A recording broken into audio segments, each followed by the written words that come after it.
Oh, hello. I didn't expect anybody to come over tonight. And you're already at the dinner table. Well, in that case, you're in luck.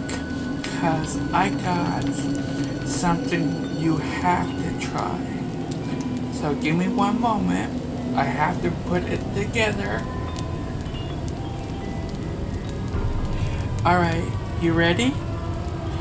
Okay.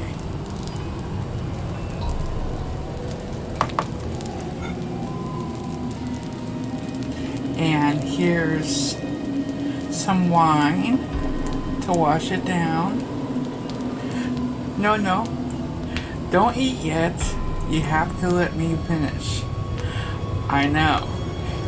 You're looking kind of feral. Feed me before I devour your face. It's okay.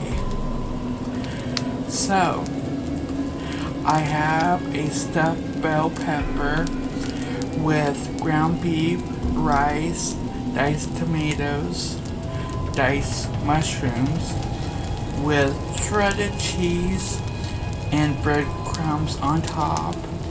Then I have some macaroni salad, minus the elbow macaroni. It has some shredded carrots and some green onions in it, along with some other yummy things. And on the side we have a small portion of some corn. So, enjoy.